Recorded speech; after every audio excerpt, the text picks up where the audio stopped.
Sì, bentornati a Liberamente, variazioni e scorribande qui su Radio Libertà. Allora prendiamo atto che c'è chi nasce con la camicia, non quella modesta che porta chi vi parla, ma la camicia metaforica. Ci sono quelle persone a cui va sempre tutto bene e poi c'è uno stadio ulteriore.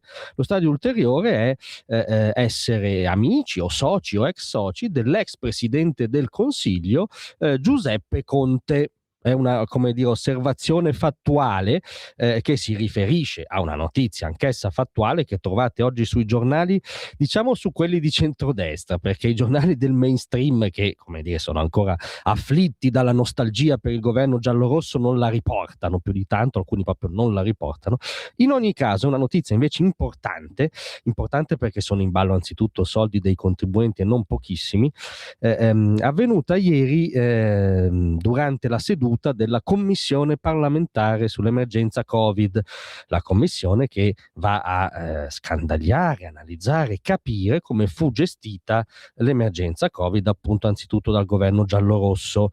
Una diciamo normalità in una democrazia, andare a verificare come l'autorità pubblica si comportò durante una fase di emergenza e quindi anche con tutte le difficoltà oggettive del caso, una fase di emergenza che impattò pesantemente sui diritti dei cittadini, per dirla con un eufemismo. Comunque, andiamo alla notizia. La notizia è che il signor Marco Spadaccioli, dirigente della società Atlas, ha confermato che la sua azienda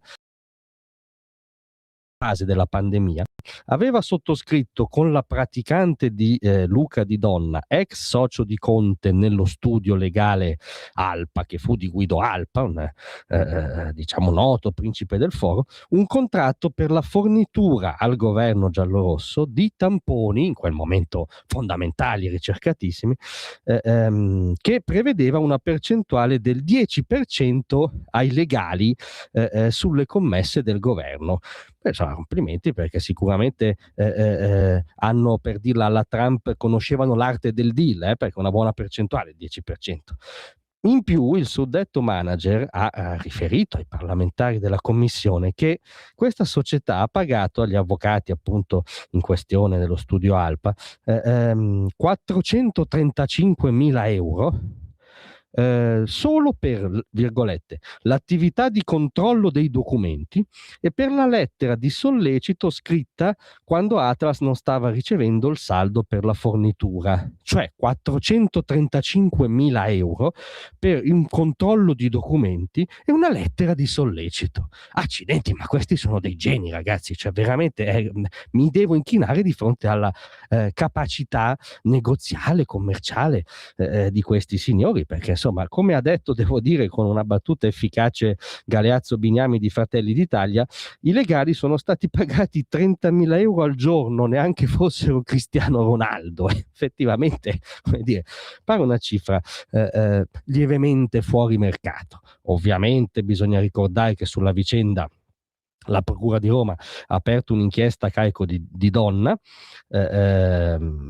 per traffico di influenza, associazione a delinquere, che si proponeva appunto di verificare se l'avvocato avesse sfruttato i suoi rapporti con Conte, allora Presidente del Consiglio.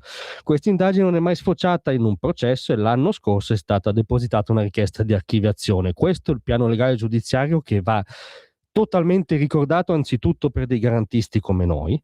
Bisogna altresì specificare, sempre a livello fattuale, che i PM non si erano mai spinti però fin dove si è spinta ieri la commissione parlamentare, cioè a sentire appunto Spadaccioli, la cui deposizione, come dire, non si può ignorare, c'è un po' l'elefante nella stanza, direbbe Bersani, no? Al netto di diciamo coinvolgimenti personali di Conte assolutamente esclusi al momento, addirittura potrebbe essere vittima, no, di come dire, di qualcuno che, cioè non millantata conoscenza perché si conoscevano davvero, ma di qualcuno che ha strumentalizzato questa conoscenza a sua insaputa. Quindi non è che c'entra Giuseppe Conte come persona, c'entra il fatto che però sono lievemente in ballo 435.000 euro dei contribuenti.